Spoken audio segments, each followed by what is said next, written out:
ಭಾರತದ ಮೇಲೆ ಅಮೆರಿಕ ಒತ್ತಡ ಹೇರ್ತಾ ಇರೋದು ಯಾಕೆ? ರಷ್ಯಾ ಶಸ್ತ್ರಾಸ್ತ್ರಗಳನ್ನ ಖರೀದಿ ಮಾಡಬೇಡಿ ಅಂತ ಅಮೆರಿಕ ಯಾಕೆ ಭಾರತದ ಮೇಲೆ ಒತ್ತಡವನ್ನ ಹೇರ್ತಾ ಇದೆ? ಟ್ರಂಪ್ ಅವರಿಗೆ ಅಮೆರಿಕದ ಆರ್ಥಿಕತೆಯನ್ನ ಹೆಚ್ಚಿಸಬೇಕು ಅನ್ನೋ ಹಪಾಹಪಿ ಇದೆ. ಅದಕ್ಕಾಗಿ ಅಮೆರಿಕದಲ್ಲಿ ಸ್ಟಾಕ್ ಇರೋ ಶಸ್ತ್ರಾಸ್ತ್ರಗಳನ್ನ ಮಾರಾಟ ಮಾಡೋದು ಅವ್ರ ಗುರಿ. ನಮ್ಮ ವಿಶ್ವಗುರುವಾದ ಮೋದಿಯವರು ಟ್ರಂಪ್ ಅವರ ಲಕ್ಷ್ಮಣ ರೇಖೆಯನ್ನ ದಾಟೋರಲ್ಲ, ದಾಟುವಂತೆ ಕಾಣೋದು ಇಲ್ಲ. ನಮಸ್ಕಾರ. ಡೊನಾಲ್ಡ್ ಟ್ರಂಪ್ ಅವರು ಎರಡನೇ ಬಾರಿಗೆ ಅಮೆರಿಕದ ಅಧ್ಯಕ್ಷರಾದ ಬಳಿಕ ಅವರ ವರ್ತನೆಗಳು ಮಿತಿ ಮೀರಿದಂತೆ ಕಾಣ್ತಾ ಇದ್ದಾವೆ. ತಮ್ಮ ಲಾಭಕ್ಕಾಗಿ ಇತರ ದೇಶಗಳನ್ನ ಬಗ್ಗು ಬಡಿಯೋ ಅಮೆರಿಕದ ಧೋರಣೆ ಮತ್ತಷ್ಟು ಮೊಗದಷ್ಟು ಹೆಚ್ಚಾಗಿದೆ. ಟ್ರಂಪ್ ವಿಶ್ವದ ಸರ್ವಾಧಿಕಾರಿ ಆಗೋದಕ್ಕೆ ಹೊರಟಿರುವಂತೆ ವರ್ತಿಸ್ತಾ ಇದ್ದಾರೆ. ಗಾಜಾ, ಉಕ್ರೇನ್ ಅನ್ನ ತಮ್ಮ ಅಧೀನಕ್ಕೆ ತೆಗೆದುಕೊಳ್ಬೇಕು ಅನ್ನೋ ಹಪಾಹಪಿ, ಸುಂಕ ಹೇರಿಕೆ, WTOದಿಂದ ನಿರ್ಗಮನ ಮುಂತಾದ ಹಲವಾರು ನಡೆಗಳು ಟ್ರಂಪ್ ಸರ್ವಾಧಿಕಾರತ್ವವನ್ನ ಸೂಚಿಸ್ತಾ ಇದ್ದಾವೆ. ಅದರಲ್ಲೂ ಕೂಡ ಭಾರತದ ವಿಚಾರದಲ್ಲಿ ಅವರ ಧೋರಣೆಗಳು ವಿವಾದಾತ್ಮಕ ಆಗಿದ್ದಾವೆ. ಮೋದಿಯವರನ್ನ ಅಮೆರಿಕಾಗೆ ಕರೆಸ್ಕೊಂಡಿದ್ದ ಟ್ರಂಪ್ ಭಾರತಕ್ಕೆ ಸುಂಕದ ಬೆದರಿಕೆಯನ್ನ ಹಾಕಿದ್ರು. ಅಲ್ಲದೆ ಹಲವಾರು ಒಪ್ಪಂದಗಳಿಗೆ ಸಮ್ಮತಿಯನ್ನ ಪಡೆದುಕೊಂಡಿದ್ರು. ಸುಂಕ ಕಡಿಮೆ ಮಾಡುವಂತೆ ತಾಕೀತನ್ನು ಕೂಡ ಮಾಡಿದ್ರು.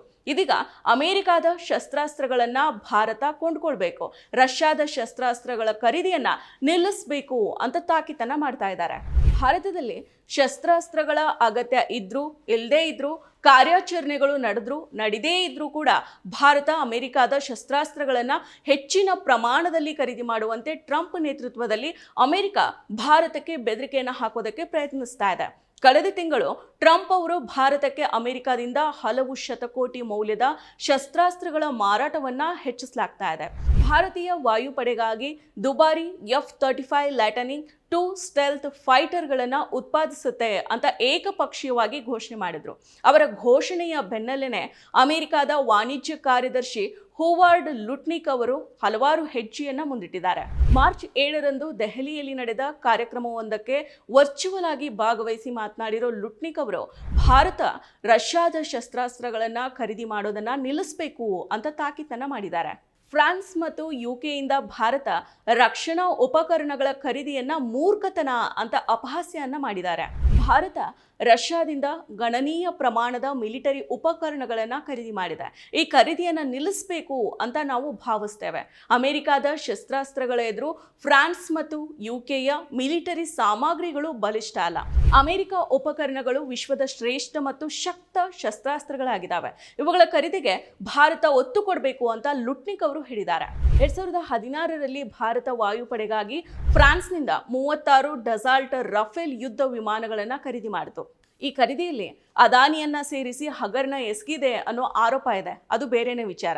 ಜೊತೆಗೆ ಹೊಸ ವಿಮಾನವಾಹಕ ನೌಕೆ INS ವಿಕ್ರಾಂತ್ ಅನ್ನ ಖರೀದಿ ಮಾಡಿತು. ಈ ಖರೀದಿಯನ್ನ ಉಲ್ಲೇಖ ಮಾಡಿದ ಲುಟ್ನಿಕ್ ಅವರು ಅವುಗಳಿಗಿಂತ ಅತ್ಯುತ್ತಮ ಯುದ್ಧ ವಿಮಾನಗಳು ನಮ್ಮ ಬಳಿ ಇರೋದಾಗಿ ಹೇಳ್ಕೊಂಡಿದ್ದಾರೆ. ವಿಶ್ವದ ಅತ್ಯುತ್ತಮ ಮಿಲಿಟರಿ ಕೈಗಾರಿಕಾ ಸಾಧನಗಳನ್ನ ಉತ್ಪಾದಿಸೋ ಅಮೆರಿಕ ರಷ್ಯಾವನ್ನ ಬಿಟ್ಟು ಫ್ರಾನ್ಸ್ ಮತ್ತು ಯುಕೆಯಿಂದ ರಕ್ಷಣಾ ಉಪಕರಣಗಳನ್ನ ಖರೀದಿ ಮಾಡುವಂತೆ ಭಾರತಕ್ಕೆ ಎಂದಿಗೂ ಕೂಡ ಶಿಫಾರಸನ್ನ ಮಾಡೋದಿಲ್ಲ. ಭಾರತ ತಮ್ಮ ಭವಿಷ್ಯದ ಎಲ್ಲ ರಕ್ಷಣಾ ಅಗತ್ಯಗಳನ್ನ ಅಮೆರಿಕದಿಂದ ಮಾತ್ರ ಖರೀದಿ ಮಾಡಬೇಕು ಅಂತ ತಾಕೀತನ್ನ ಮಾಡಿದ್ದಾರೆ. ಲುಟ್ನಿಕ್ ಅವರ ಇಂತಹ ಅಸೂಕ್ಷ್ಮ ತಾಕೀತು, ಒತ್ತಾಯಗಳು ಅಮೆರಿಕದ ಹಿಂದಿನ ಆಡಳಿತಗಳು ನಡೆದುಕೊಳ್ತಾ ಇದ್ದ ರೀತಿ ನೀತಿಗಳಿಂದ ಭಿನ್ನವಾಗಿಯೂ ಕೂಡ ಕಠಿಣವಾಗಿಯೂ ಕೂಡ ಕಾಣಿಸ್ತಾ ಇದ್ದಾವೆ. ಈ ಹಿಂದೆ ಅಮೆರಿಕದ ಆಡಳಿತಗಳು ಭಾರತ ರಷ್ಯಾದಿಂದ ಶಸ್ತ್ರಾಸ್ತ್ರ ಖರೀದಿಸುವುದನ್ನ ಕಡಿಮೆ ಮಾಡುವಂತೆ ನಯವಾಗಿ ಸಲಹೆ ನೀಡಿವೆ. ಆದರೆ ಈಗ ಅಮೆರಿಕ ಧೋರಣೆಗಳು ಬದಲಾಗಿದ್ದಾವೆ, ಜಟಿಲ ಆಗಿದ್ದಾವೆ. ಗಮನಾರ್ಹವಾಗಿ ಭಾರತದ 3 ರಕ್ಷಣಾ ಸೇವೆಗಳಲ್ಲಿ ಅಂದರೆ ಭೂಸೇನೆ, ವಾಯುಪಡೆ, ನೌಕಾಪಡೆ ಇವುಗಳಲ್ಲಿ ಹೊಂದಿರೋ ಶಸ್ತ್ರಾಸ್ತ್ರಗಳಲ್ಲಿ 60ರಿಂದ 65% ಉಪಕರಣಗಳನ್ನು ರಷ್ಯಾ ಫ್ರಾನ್ಸ್ನಿಂದ ಖರೀದಿ ಮಾಡಿದೆ. ಸ್ಟಾಕ್ಹೋಮ್ ಅಂತಾರಾಷ್ಟ್ರೀಯ ಶಾಂತಿ ಸಂಶೋಧನಾ ಸಂಸ್ಥೆಯ ಇತ್ತೀಚಿನ ವರದಿ ಹೇಳುವಂತೆ ಭಾರತದಲ್ಲಿರೋ ರಕ್ಷಣಾ ಸಾಮಗ್ರಿಗಳ ಪೈಕಿ ರಷ್ಯಾ 36%, ಫ್ರಾನ್ಸ್ 33% ಹಾಗೂ ಇಸ್ರೇಲ್ 13% ಉಪಕರಣಗಳನ್ನು ಒದಗಿಸಿದೆ. ಉಳಿದ 18% ಅನ್ನ ಸ್ಥಳೀಯವಾಗಿ ಮತ್ತು ಅಮೆರಿಕ ಸೇರಿದಂತೆ ಕೆಲವು ದೇಶಗಳಿಂದ ಭಾರತ ಖರೀದಿ ಮಾಡಿದೆ. ಆದಾಗ್ಯೂ ಕೂಡ 2011 ಮತ್ತು 2020ರ ನಡುವೆ ಭಾರತ ರಷ್ಯಾದ ವಸ್ತುಗಳ ಮೇಲಿನ ಅವಲಂಬನೆಯನ್ನ ಸುಮಾರು 33% ಅಷ್ಟು ಕಡಿಮೆ ಮಾಡಿದೆ. ಅಲ್ಲದೆ ಕಳೆದ 20 ವರ್ಷಗಳಲ್ಲಿ ಅಮೆರಿಕದಿಂದ ಸುಮಾರು 22 ಶತಕೋಟಿ ಡಾಲರ್ ಮೌಲ್ಯದ ಶಸ್ತ್ರಾಸ್ತ್ರಗಳನ್ನು ಖರೀದಿ ಮಾಡಿದೆ. ಇವುಗಳಲ್ಲಿ 11C 17 ಮತ್ತು 12C 130J30 ಸಾರಿಗೆ ವಿಮಾನಗಳು, 12 Neptune maritime multi mission platform ಮತ್ತು 22 AH-64E ಅಪಾಚೆ ಅಟ್ಯಾಕ್ ಮತ್ತು 15 CH-47F ಚಿನೂಕ್ ಹಾಗೂ 24 MH-60R ಸೀಹಾಕ್ ಹೆಲಿಕಾಪ್ಟರ್ಗಳು ಸೇರಿದ್ದಾವೆ. ಅಲ್ಲದೆ 145 M777 155 ಬಾರ್ 39 ಕ್ಯಾಲಿಬರ್ ಹಗುರ ತೂಕವುಳ್ಳ ಹೂವಿಟ್ಜ್ಗಳನ್ನು ಖರೀದಿ ಮಾಡಿದೆ. 2024 ಅಕ್ಟೋಬರ್ನಲ್ಲಿ ರೈಫಲ್ಗಳು ಮತ್ತು ವಿವಿಧ ಕ್ಷಿಪಣಿಗಳನ್ನು ಖರೀದಿ ಮಾಡಿದೆ. ಜೊತೆಗೆ 31 MQ-9B ಮಾನವರಹಿತ ವಿಮಾನಗಳ ಖರೀದಿ ಒಪ್ಪಂದಕ್ಕೆ ಸಹಿಯನ್ನ ಹಾಕಿದೆ. ಆದಾಗ್ಯೂ ಕೂಡ ಇನ್ನೂ ವಿವಿಧ ರಕ್ಷಣಾ ಸಾಧನಗಳ ರಫ್ತು ಆಮದು ಮಾತುಕತೆಗಳು ನಡೀತಾ ಇದ್ದಾವೆ. ಆದರೆ ಈ ಎಲ್ಲಾ ಖರೀದಿಗಳ ಆಚೆಗೂ ಕೂಡ ಭಾರತದ ಮೇಲೆ ಅಮೆರಿಕದ ಒತ್ತಡ ಹೆಚ್ಚುತ್ತಾನೆ ಇದೆ. ಟ್ರಂಪ್ ಮತ್ತು ಲುಟ್ನಿಕ್ ಪ್ರಧಾನಿ ಮೋದಿ ನೇತೃತ್ವದ ಕೇಂದ್ರ ಸರ್ಕಾರದ ಮೇಲೆ ಶಸ್ತ್ರಾಸ್ತ್ರ ಖರೀದಿಗೆ ಒತ್ತಾಯಿಸ್ತಾ ಇದ್ದಾರೆ. ಟ್ರಂಪ್ ಅವರು F-35 ಯುದ್ಧ ವಿಮಾನದ ಮಾರಾಟವನ್ನ ಹೆಚ್ಚಳ ಮಾಡೋದಕ್ಕೆ ಹವಣಿಸ್ತಾ ಇದ್ದಾರೆ ಅಂತ ಭಾರತೀಯ ವಾಯುಪಡೆಯ ನಿವೃತ್ತ ಯೋಧರು ಅಭಿಪ್ರಾಯವನ್ನ ವ್ಯಕ್ತಪಡಿಸಿದ್ದಾರೆ. ಇತ್ತೀಚೆಗೆ ವಾಯುಪಡೆಯ ಮುಖ್ಯಸ್ಥ AP ಸಿಂಗ್ F-35 ಅನ್ನ ಖರೀದಿಸುವ ಬಗ್ಗೆ ಯಾವುದೇ ಯೋಜನೆಗಳಿಲ್ಲ ಅಂತ ಸ್ಪಷ್ಟಪಡಿಸಿದ್ರು. ಆ ಸಮಯದಲ್ಲಿ ಅವುಗಳ ಖರೀದಿ ಬಗ್ಗೆ ಅಮೆರಿಕದಿಂದ ಯಾವುದೇ ಔಪಚಾರಿಕ ಪ್ರಸ್ತಾಪ ಇರಲಿಲ್ಲ. ಆದ್ರೆ ಈಗ ಅಮೆರಿಕ ತಾನು ಸೂಚಿಸಿದ ಯಾವುದೇ ಶಸ್ತ್ರಾಸ್ತ್ರವನ್ನ ಖರೀದಿಸಬೇಕು ಅಂತ ಭಾರತದ ಮೇಲೆ ಒತ್ತಡವನ್ನ ಹಾಕೋದಕ್ಕೆ ಮುಂದಾಗಿದೆ. ಇಷ್ಟು ಮಾತ್ರ ಅಲ್ಲದೆ ತನ್ನ ಶಸ್ತ್ರಾಸ್ತ್ರಗಳನ್ನ ಹೇಗೆ ಮತ್ತು ಎಲ್ಲಿ ಬಳಸ್ಕೊಳ್ಬಹುದು ಅನ್ನೋದ್ರ ಕುರಿತು ಕೂಡ ಕಟ್ಟುನಿಟ್ಟಿನ ಷರತ್ತುಗಳನ್ನ ವಿಧಿಸ್ತಾ ಇದೆ. ಆ ಷರತ್ತುಗಳನ್ನ ಅನುಸರಿಸದೇ ಇದ್ರೆ ಸಂಬಂಧಿತ ಸಾಧನಗಳಿಗೆ ತಾಂತ್ರಿಕ ನೆರವು, ಬಿಡಿ ಭಾಗಗಳು ಅಥವಾ ಎರಡನ್ನೂ ಕೂಡ ಹಿಂಪಡೆಯಬಹುದು ಮತ್ತು ಭಾರಿ ಆರ್ಥಿಕ ದಂಡವನ್ನ ವಿಧಿಸಬಹುದು ಅಂತ ಅಮೆರಿಕ ಪ್ರತಿಪಾದಿಸುತ್ತೆ. ಅಮೆರಿಕದ ಶಸ್ತ್ರಾಸ್ತ್ರ ಕಂಪನಿಗಳಿಂದ ವಿದೇಶಕ್ಕೆ ತಂತ್ರಜ್ಞಾನ ವರ್ಗಾವಣೆಗಳು ಕೂಡ ಸೀಮಿತ ಆಗಿರ್ತವೆ. ಯಾವುದೇ ದೇಶ ಶಸ್ತ್ರಾಸ್ತ್ರಗಳ ಬಳಕೆಗೆ ತಮ್ಮನ್ನೇ ಅವಲಂಬಿಸಿರಬೇಕು ಅನ್ನೋ ಹುಂಬುತನ ಅಮೆರಿಕದಾಗಿದೆ. ಇದರಿಂದಾಗಿ ಆಮದುದಾರರ ಸ್ಥಳೀಯ ಸಾಮರ್ಥ್ಯಗಳನ್ನು ಮೊಟಕುಗೊಳಿಸುತ್ತೆ. ಅಲ್ಲದೆ ಅಮೆರಿಕದ ಉಪಕರಣಗಳು ನಿರ್ವಹಣೆಯೂ ಕೂಡ ದುಬಾರಿ ಆಗುತ್ತೆ. ಅದಕ್ಕಾಗಿ ದುರಸ್ತಿ ಮತ್ತು ಕೂಲಂಕುಷ ಪರೀಕ್ಷೆ ಒಪ್ಪಂದಗಳು ಕೂಡ ಜಾರಿಯಲ್ಲಿದ್ದಾವೆ. ಇದು ಅಮೆರಿಕ ಮೂಲದ ಉಪಕರಣಗಳನ್ನು ನಿರ್ವಹಿಸುವಲ್ಲಿ ಆಮದು ಮಾಡಿಕೊಳ್ಳೋ ದೇಶಗಳು ದೀರ್ಘಕಾಲದವರೆಗೆ ವೆಚ್ಚವನ್ನ ಮಾಡ್ತಾನೆ ಇರಬೇಕಾಗತ್ತೆ.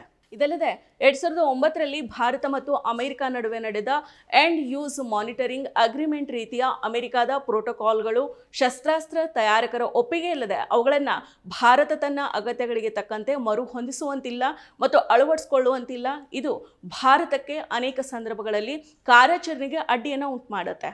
ಉಪಕರಣಗಳ ಮೇಲಿನ ಇಂತಹ ನಿರ್ಬಂಧಗಳು ಶಸ್ತ್ರಾಸ್ತ್ರ ಖರೀದಿ ರಾಷ್ಟ್ರಗಳ ಮೇಲೆ ಅಮೆರಿಕಾಗೆ ನಿರಂತರ ಹಿಡಿತವನ್ನು ಒದಗಿಸುತ್ತೆ ಅಂತ ವಾಯುಪಡೆಯ ನಿವೃತ್ತ ಅಧಿಕಾರಿಯೊಬ್ಬರು ಹೇಳಿದ್ದಾರೆ.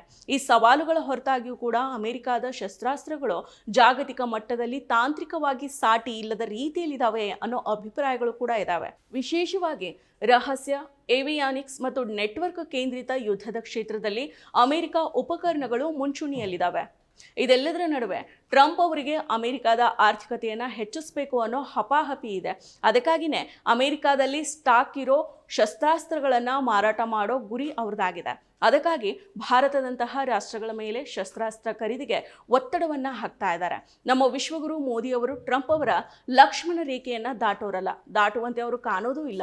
ಹೀಗಾಗಿ ಅಮೆರಿಕದ ವಾಣಿಜ್ಯ ಕಾರ್ಯದರ್ಶಿಯು ಭಾರತಕ್ಕೆ ತಾಕೀತನ್ನು ಮಾಡ್ತಾ ಇದ್ದಾರೆ. ಮತ್ತಷ್ಟು ವಿಶೇಷ ವಿಡಿಯೋಗಳನ್ನು ನೋಡಲು ಮತ್ತು ಹೊಸ ವಿಡಿಯೋಗಳ ಬಗ್ಗೆ ತಿಳಿಯಲು EDina.com ಯೂಟ್ಯೂಬ್ ಚಾನೆಲ್ ಸಬ್ಸ್ಕ್ರೈಬ್ ಮಾಡಿ ಮತ್ತು ಬೆಲ್ ಐಕಾನ್ ಕ್ಲಿಕ್ ಮಾಡಿ.